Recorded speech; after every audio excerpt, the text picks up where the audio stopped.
আসসালামু আলাইকুম প্রিয় ছাত্রছাত্রীবৃন্দু, আজকে আমি তোমাদের যে টপিকটা দেখাবো এটা হচ্ছে hydrogen, helium plus, lithium 2 plus, beryllium 3 plus, অর্থাৎ একটি ইলেকট্রন বিশিষ্ট যে সিস্টেম রয়েছে তাদের ক্ষেত্রে nতম কক্ষপথের ব্যাসার্ধ নির্ণয় করব।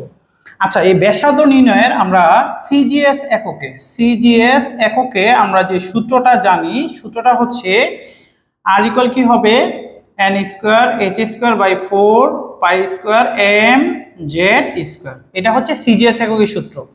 আর এসআই এককে এই কক্ষপথের ব্যাসার্ধ নির্ণয়ের যে সূত্রটা, এই সূত্রটা হচ্ছে আর ইকুয়াল টু হচ্ছে epsilon naught n square h square by pi m Z square. এটা হচ্ছে এসআই এককের সূত্র আর এটা হচ্ছে সিজিএস এককের সূত্র, ঠিক আছে, কক্ষপথের ব্যাসার্ধ নির্ণয়। আচ্ছা, এখন দেখো এই প্রত্যেকটা বিষয়কে আমরা যদি বলি n হচ্ছে কক্ষপথ, কোন কক্ষপথে আছে ইলেকট্রনটা। যদি প্রথম কক্ষপথে থাকে n এর মান 1, যদি দ্বিতীয় কক্ষপথে n এর মান 2, তৃতীয় কক্ষপথে থাকলে n এর মান 3 হবে। আচ্ছা, h হচ্ছে কি প্লাঙ্কের ধ্রুবক। প্লাঙ্কের ধ্রুবকের মানটা সিজিএস এ কত হয় 6.63 × 10⁻27 আর্ক সেকেন্ড। এটা জানি আর্ক সেকেন্ড, এটা হচ্ছে সিজিএস এককে h এর মান। আচ্ছা, এখন দেখো পায়ের মান তো আমরা জানি 3.1416, ইলেকট্রনের ভর 9.1 10⁻28 গ্রাম।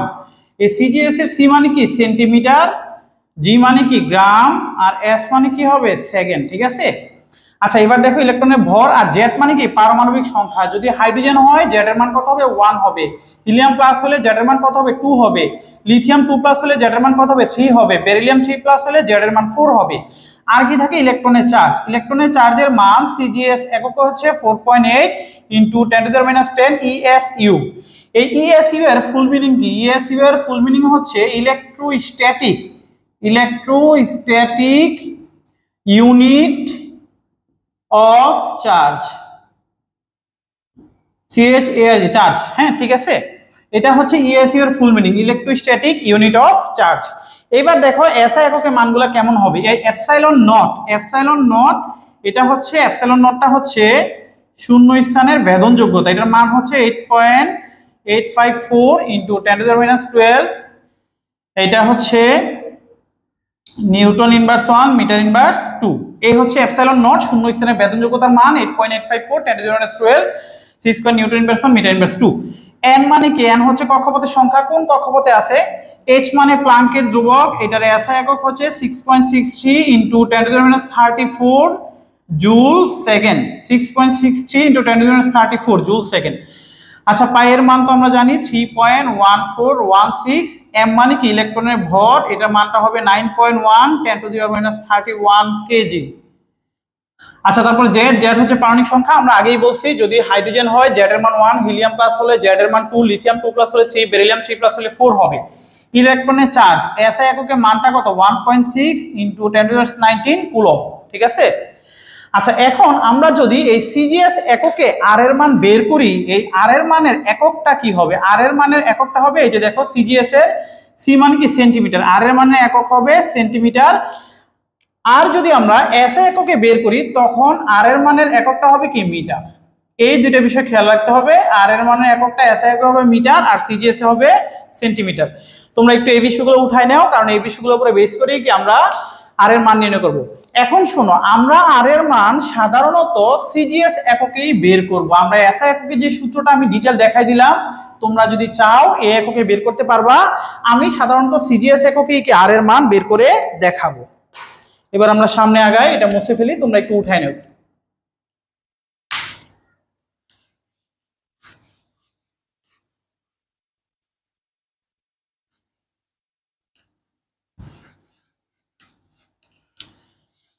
আচ্ছা, আমরা এখন একটা শর্ট সূত্র বের করার একটু চেষ্টা করবো, একটু খেয়াল করো। আমরা যদি দেখি সূত্রটা কি, আর ইকুয়াল টু হচ্ছে n² h² by 4 pi square m Z square. সূত্রটা হচ্ছে এটা। আচ্ছা, কক্ষপথ যদি চেঞ্জ হয় n এর মান চেঞ্জ হবে, আর যদি হাইড্রোজেন হয় জেড এর মান 1, হিলিয়াম প্লাস হলে জেড এর মান 1, তার মানে কি জেড এর মান চেঞ্জ হবে আর কি n এর মান চেঞ্জ হয়। বাকি দেখো প্লাঙ্কের ধ্রুবক h, এটা কিন্তু কনস্ট্যান্ট ভ্যালু, এটা চেঞ্জ হয় না। পাইয়ের মান কি 3.1416, এটা চেঞ্জ হয় না। ইলেকট্রনের ভর চেঞ্জ হয় না, চার্জ চেঞ্জ হয় না। এই যে ধ্রুবক মানগুলো আছে, ধ্রুবক মানগুলোকে আমরা আলাদা করে ফেলি, ঠিক আছে। n² আর z কে আমরা আলাদা করে ফেলি। বাকি যে ধ্রুবক মানগুলো আছে h এর মান কত 6.63 60 10 টু দি পাওয়ার -27। আচ্ছা নিচে কি আছে 4 ইনটু 3.1416 আর বাকি আছে m ইলেকট্রনের চার্জ কত 9 ভর 10 টু দি পাওয়ার -28 ইলেকট্রনের ভর আর বাকি থাকবে কি চার্জ, চার্জের মান কত 4.8 ইনটু 10 টু দি পাওয়ার -10। আচ্ছা এবার দেখো আমরা সবগুলো মান কিন্তু সিজিএস এ বসাইছি, তাহলে এটা আসবে কি সেন্টিমিটার এককে। এই মানটা তোমরা যদি বসাও মানটা আসবে হলো 5.31 into 10 to the power -9 centimetre, এই মানটা আসবে। তোমরা ক্যালকুলেশন করে দেখো মানটা কিন্তু এটাই আসবে, ঠিক আছে। আচ্ছা এখন দেখো n²/z 5.31 10 টু দি পাওয়ার -9, এই সেন্টিমিটারকে আমরা যদি মিটারে নিতে চাই তাহলে কি করতে হয় 100 দিয়ে ভাগ দিতে হয়, ঠিক আছে। এইবার দেখো n²/z ইনটু 5.31 10 টু দি পাওয়ার -11, এটাকে আমরা যদি ন্যানোমিটার নিতে চাই তাহলে 10 টু দি পাওয়ার 9 দিয়ে গুণ করতে হবে, তাহলে মানটা আসবে কত n²/z into 5.31 10 to the power -2 nanometre. মানটা কত আসতেছে কক্ষপথের ব্যাসার্ধ দেখো n²/z ইনটু কি 0.0531 ন্যানোমিটার। এই সূত্রটা তোমরা খেয়াল রাখতে পারো এমসিকিউর জন্য, ঠিক আছে। এই সূত্রটা হবে এমসিকিউর জন্য, এমসিকিউ। আর এই সূত্র অবশ্যই তোমরা ব্যবহার করতে হবে কার জন্য, সিকিউর জন্য, ঠিক আছে। দেখো আমাদের সূত্রটা আসছে কি কক্ষপথের ব্যাসার্ধের n²/z, n মানে কি কক্ষপথের সংখ্যা, z মানে পারমাণবিক সংখ্যা, z কিন্তু চেঞ্জ হয় বারবার বলতেছি, ইনটু 0.0531 এবং এককটা খেয়াল রাখতে হবে ন্যানোমিটারে। তোমরা যদি কেউ বলো ন্যানোমিটারে খেয়াল না রাখে মিটারে খেয়াল রাখবা তাও তোমরা খেয়াল রাখতে পারো, সেন্টিমিটারে খেয়াল রাখবা তাও তোমরা খেয়াল রাখতে পারো, কিন্তু এটা কি জাস্ট ফর এমসিকিউ, ঠিক আছে। এমসিকিউর জন্য তোমরা এই সূত্র ব্যবহার করবা। আচ্ছা এখন আরেকটা বিষয় একটু খেয়াল করো, আমরা কয়েকটা একক পরিবর্তনের মান একটু লিখে দিব, এগুলো তোমরা একটু খেয়াল রাখতে হবে, হ্যাঁ। যেমন দেখো আমরা যদি সেন্টিমিটারকে মিটারে নিতে চাই তাইলে কি 100 দিয়ে ভাগ করতে হয়, আর মিটারকে যদি সেন্টিমিটারে নিতে চাই 100 দিয়ে গুণ করতে হবে। আমরা যদি কিলোমিটারকে মিটারে নিতে চাই 1000 দিয়ে গুণ করতে হবে। আমরা যদি মিটারকে কিলোমিটার নিতে চাই 1000 দিয়ে ভাগ করতে হবে। আমরা যদি মিলিমিটারকে মিটারে নিতে চাই 1000 দিয়ে ভাগ করতে হবে। আমরা যদি মিটারকে মিলিমিটারে নিতে চাই 1000 দিয়ে গুণ করতে হবে। আবার খেয়াল করো আমরা যদি মেগামিটারকে মিটারে নিতে চাই 10 টু দি পাওয়ার 6 দিয়ে গুণ করতে হবে। মিটারকে মেগামিটারে নিতে চাই 10 টু দি পাওয়ার -6 দিয়ে গুণ করতে হবে। আমরা যদি মাইক্রোমিটারকে মিটারে নিতে চাই তাহলে 10 টু দি পাওয়ার -6 দ্বারা গুণ করতে হবে, আর মিটারকে যদি মাইক্রোমিটারে নিতে চাই 10 টু দি পাওয়ার 6 দ্বারা গুণ করতে হবে। সরি, মিটারকে যদি মেগামিটারে নিতে চাই 10 টু দি পাওয়ার, ভুল হয়েছে, এটা মাইক্রোমিটার। মিটারকে যদি মাইক্রোমিটারে নিতে চাই তাইলেও কি 10 টু দি পাওয়ার 6 দ্বারা গুণ করতে হবে, ঠিক আছে। আচ্ছা এবার আমরা যদি ন্যানোমিটারকে মিটারে নিতে চাই 10 টু দি পাওয়ার -9 দিয়ে গুণ করতে হয়, আর মিটারকে যদি ন্যানোমিটার নিতে চাই 10 টু দি পাওয়ার 9 দিয়ে গুণ করতে হবে। আমরা যদি অ্যাংস্ট্রমকে মিটারে নিতে চাই 10 টু দি পাওয়ার -10 দ্বারা গুণ করতে হবে। আমরা যদি মিটারকে অ্যাংস্ট্রমে নিতে চাই 10 টু দি পাওয়ার 10 দিয়ে গুণ করতে হবে। আচ্ছা আরেকটা বিষয় এই পাশে আমি লিখে দিতেছি, আমরা যদি পিকোমিটারকে মিটারে নিতে চাই 10 টু দি পাওয়ার -12 দ্বারা গুণ করতে হবে, আর মিটারকে যদি পিকোমিটার নিতে চাই 10 টু দি পাওয়ার 12 দ্বারা গুণ করতে হবে। এই সবগুলা এককের পরিবর্তন একটু তোমরা উঠাই নাও, এগুলো আমাদের বিভিন্ন জায়গায় কাজে লাগবে। সেন্টিমিটার, মিটার, কিলোমিটার, মিলিমিটার, এই সি মানে সেন্টিমিটার, কিলোমিটার, মিলিমিটার, মেগামিটার, খেয়াল রাখবে এটা মেগামিটার, এটা ইউ এর মতো মাইক্রোমিটার, ঠিক আছে। মাইক্রোমিটার এটাকে মিউ বলা হয় চিহ্নটাকে, মাইক্রোমিটার। ন্যানোমিটার, ন্যানোমিটারটা বেশি কাজে লাগবে। অ্যাংস্ট্রম, পিকোমিটারের ম্যাথও কিন্তু তোমাদের প্রচুর আসে, ঠিক আছে। এই এককগুলো তোমরা খেয়াল রাখবা, এটা উঠাই নাও, দেন আমরা আস্তে আস্তে ম্যাথ করার চেষ্টা করব। আচ্ছা এখন দেখো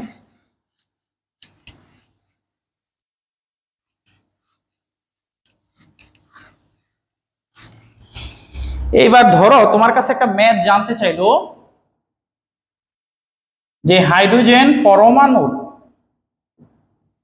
হাইড্রোজেন পরমাণুর পঞ্চম কক্ষপথের ব্যাসার্ধ দ্বিতীয় কক্ষপথের ব্যাসার্ধের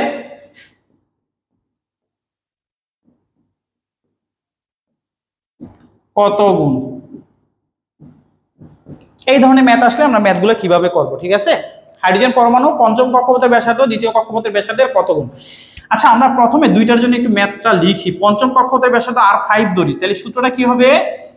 N5 কক্ষপথ চেঞ্জ হবে, H তো সেম, 2π2m z, যেহেতু দুই ক্ষেত্রে হাইড্রোজেন পরমাণু, পঞ্চম কক্ষপথে কিন্তু হাইড্রোজেন পরমাণু, দ্বিতীয় কক্ষপথে কিন্তু হাইড্রোজেন পরমাণু, তাহলে z এর মান কি হবে? সেম হবে, z এর মান চেঞ্জ হবে না। এটা ধরে আমরা 1 নম্বর সমীকরণ। আবার যদি আমরা 2 নং লেখার চেষ্টা করি, দ্বিতীয় কক্ষপথের জন্য R2, তার মানে এটা কি হবে? N2 h2 2π2, সরি 4 হবে, এটা 4π2, 4 হবে 4π2mz স্কয়ার। কেন? হাইড্রোজেন পরমাণু দুইটার ক্ষেত্রে z এর মান কি হবে? সেম হবে, ঠিক আছে? এটা ধরি 2 নং সমীকরণ। এইবার দেখো, আমরা যদি 1 নং কে 2 দিয়ে ভাগ দেই, কি আসবে? দেখো, R5 বাই কি R2, এই ক্ষেত্রে আসবে কি N5 4mz, এটা ক্ষেত্রে কি হবে? N2 নিচে চলে আসবে 4। এবার দেখো, কাটাকাটি যাওয়ার পরে যে বিষয়গুলো থাকবে, R5 by R2, N5 by N2, তাহলে এখন দেখো 5 এর আর 2 স্কয়ার, তাহলে R5 বাই R2 কত আসে? দেখো 25 ভাগ 4 6.25, 6.25, তাহলে R5 ইকুয়াল টু কি 6.25 ইনটু R2। পঞ্চম কক্ষপথের ব্যাসার্ধ দ্বিতীয় কক্ষপথের ব্যাসার্ধের কত গুণ? 6.25 গুণ, ঠিক আছে? এটা হচ্ছে একটা ম্যাথ। আমরা আরো একটা ম্যাথ দেখাবো, এটা তোমরা একটু উঠাই নাও। দেন হচ্ছে আমরা একটা ম্যাথ দেখাই। এবার দেখো, আমরা পরবর্তীতে আরেকটা ম্যাথ দেখাবো। এই ম্যাথটা দেখানোর আগে আমরা একটা ফরম্যাট তৈরি করে নিই, একটু খেয়াল করো। হ্যাঁ, আমরা এখন যে ম্যাথটা দেখেছি এটাও সলভ করা যাবে এইভাবে। আচ্ছা দেখো, আমরা R2 ধরে নেই N2 h2 by 4π2 m z2 square, এটা আমরা ধরি 1 নং সমীকরণ। আর 2 নং সমীকরণটা ধরি R1 N1 এর square h2 by 4mz square. এবার দেখো, আমরা যদি R2 কে মানে 1 নং কে আমরা ভাগ দেই 2 নং সমীকরণ দ্বারা, তাহলে কি আসবে? R2 বাই R1, এই ক্ষেত্রে কি N2 h 4π2 m z2 square, আর ওইটা কি আসবে এই পাশে? R1 এরটা উপরে চলে যাবে, R1 এরটা আসবে কি 4π2 m z স্কয়ার, আর আসবে N1 এর স্কয়ার h স্কয়ার। এবার দেখো, কাটাকাটি করার পরে কি থাকে? R2 by R1 equal to কি থাকে? N2 into Z1 N1 into কি Z2। এই সূত্রটা দিয়ে কিন্তু আমরা এই টাইপের ম্যাথগুলো করে ফেলতে পারি। এই সূত্রটা একটু ভালো করে উঠাই নাও। এই সূত্রটা দিয়ে কিন্তু আমরা এই টাইপের ম্যাথ দিতে পারি, যেমন R1 by R2 equal to কি N2 এর square by Z into Z1 N1 এর স্কয়ার ইনটু Z2। এই সূত্র দিয়ে আমরা বিভিন্ন ধরনের ম্যাথ করতে পারি। এখন আমরা আরো একটা ম্যাথ এই টাইপের দেখাবো, একটু খেয়াল করো।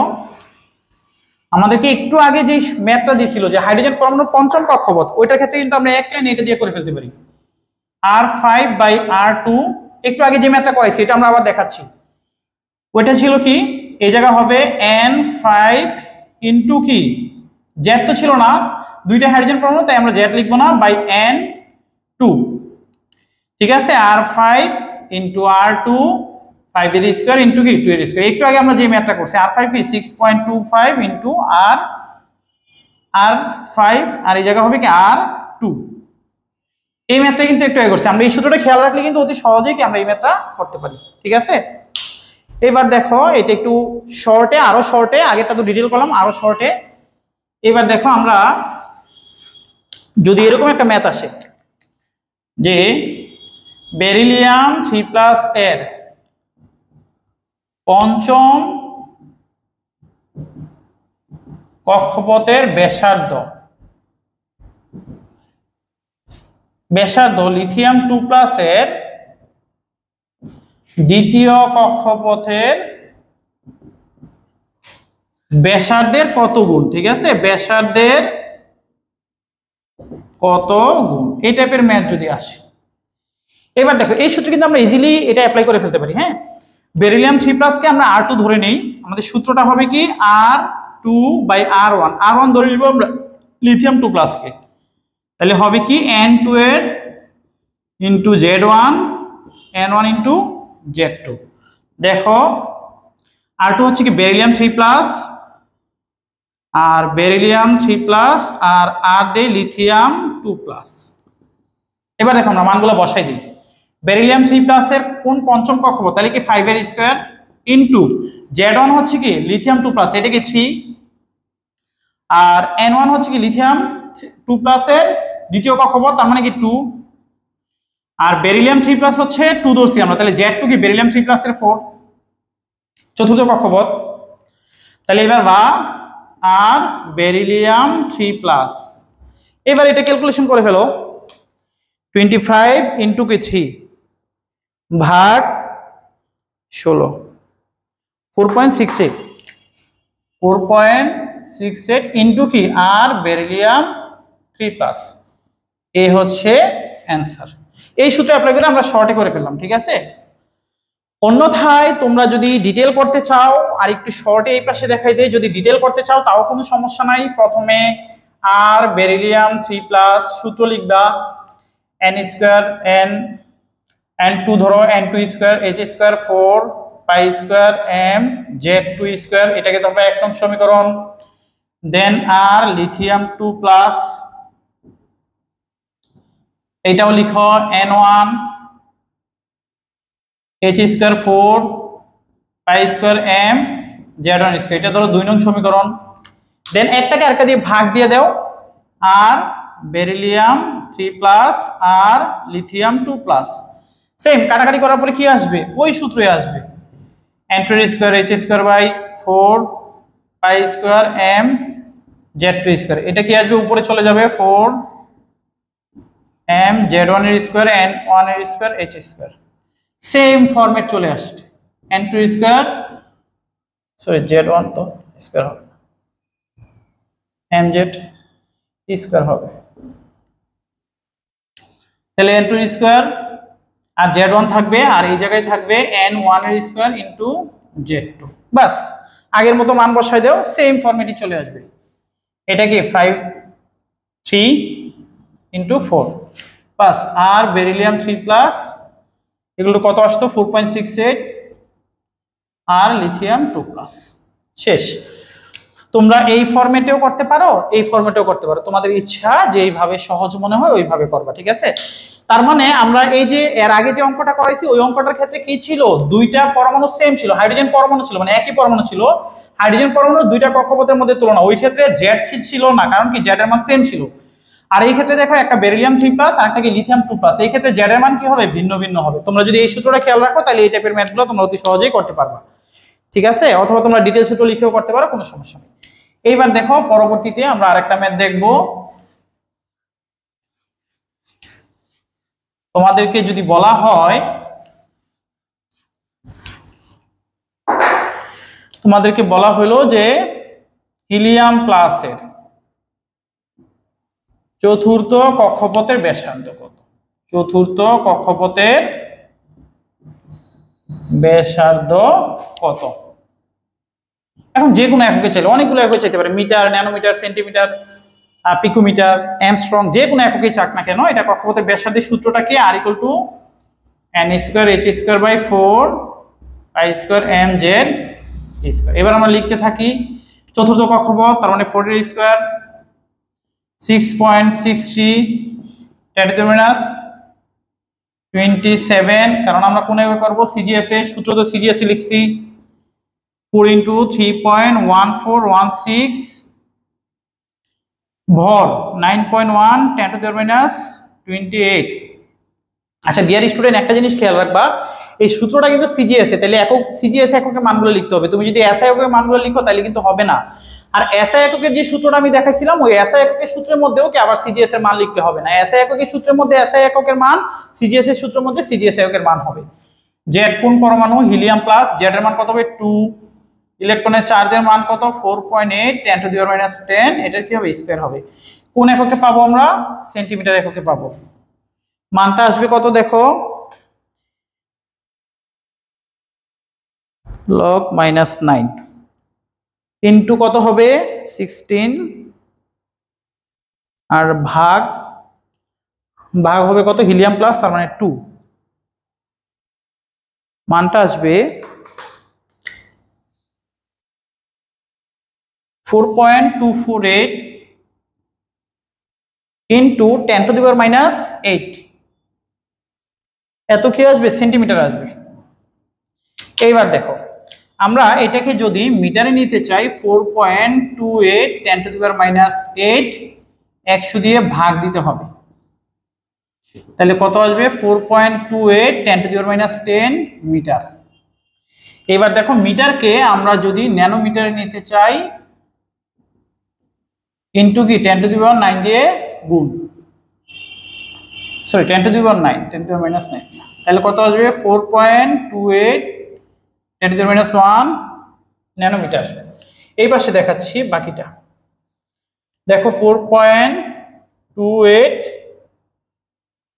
হ্যাঁ 0.0428, এত কি ন্যানোমিটার।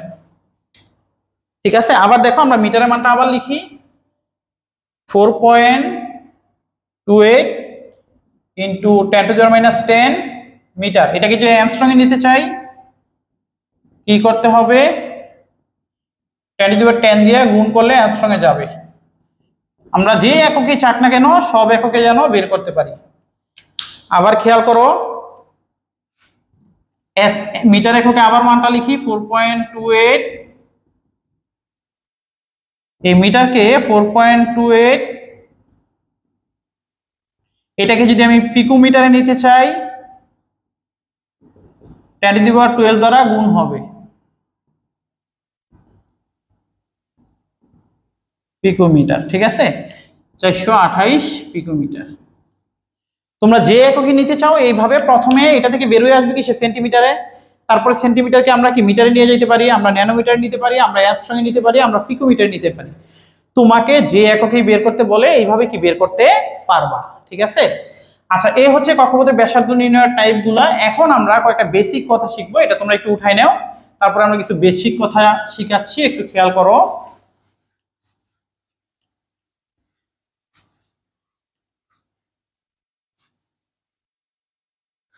আচ্ছা কয়েকটা বেসিক কথা হচ্ছে, যেমন তোমাকে বলতে পারে যে বোরের কক্ষপথের ব্যাসার্ধ নির্ণয় করো। কার? বোরের কক্ষপথ। তাহলে বোরের কক্ষপথের ব্যাসার্ধ নির্ণয় করতে জানতে চাইলে বোরের কক্ষপথকে এটা তোমাকে জানতে হবে। হ্যাঁ, হাইড্রোজেন পরমাণুর প্রথম কক্ষপথকে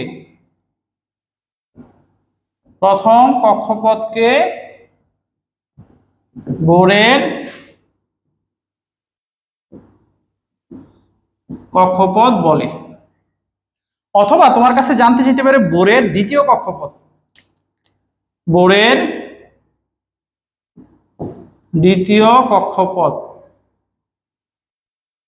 এটা মানে হচ্ছে হাইড্রোজেন পরমাণুর দ্বিতীয় কক্ষপথকে বোরের দ্বিতীয় কক্ষপথ বলে, বোরের দ্বিতীয় কক্ষপথ বলে। ঠিক আছে, আচ্ছা এটা গেল একটা বিষয়। আর একটা বিষয় হচ্ছে হাইড্রোজেন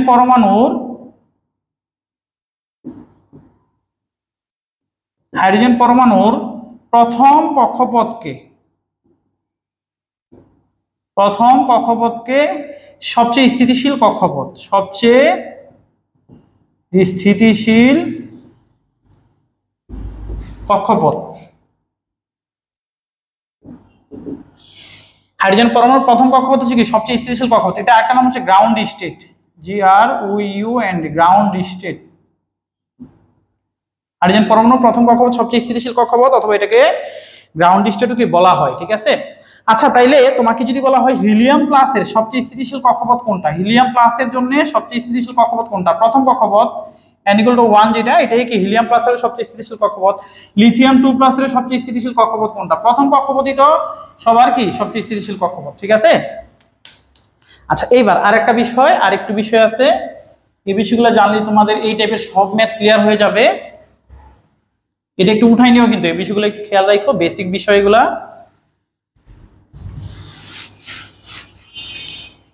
এইবার দেখো, আচ্ছা, হাইড্রোজেন পরমাণুর স্থিতিশীল কক্ষপথ, স্থিতিশীল কক্ষপথ কোনটা, N=1 সবচেয়ে স্থিতিশীল কক্ষপথ। আচ্ছা, হাইড্রোজেন পরমাণুর প্রথম উত্তেজিত বা এক্সাইটেড, প্রথম উত্তেজিত শক্তি স্তর বা ফার্স্ট এক্সাইটেড স্টেট, এটা হবে N=2। খেয়াল রাখো, হাইড্রোজেন পরমাণুর স্থিতিশীল কক্ষপথ অথবা গ্রাউন্ড স্টেট কোনটা, N=1। আর হাইড্রোজেন পরমাণুর প্রথম উত্তেজিত শক্তি স্তর কোনটা, দ্বিতীয় শক্তি স্তর হচ্ছে হাইড্রোজেন পরমাণুর প্রথম উত্তেজিত শক্তি স্তর, মানে ফার্স্ট এক্সাইটেড স্টেট। তাহলে হাইড্রোজেন পরমাণুর দ্বিতীয় উত্তেজিত শক্তি স্তর অথবা কি সেকেন্ড এক্সাইটেড স্টেট, এটা কি হবে, N=3। হাইড্রোজেন পরমাণুর দ্বিতীয় উত্তেজিত শক্তি স্তর মানে সেকেন্ড এক্সাইটেড স্টেট কোনটা, N=3। তাহলে তৃতীয় উত্তেজিত শক্তি স্তর কি হবে, N=4। চতুর্থ উত্তেজিত শক্তি স্তর হবে কি 5, মানে পঞ্চম শক্তি স্তর হবে কি চতুর্থ উত্তেজিত শক্তি স্তর। তোমাকে সাধারণত এই কয়েকটা বিষয় দিয়েই পেঁচাইতে পারে, আর তেমন কোনো বিষয় নাই। তোমরা একটু এই বিষয়গুলো ভালো করে দেখবা। কক্ষপথের ব্যাসার্ধের ম্যাথ আজকে এতটুকুই থাকবে, নেক্সট ক্লাস ইনশাআল্লাহ আমরা সামনে আগাবো। আল্লাহ হাফেজ।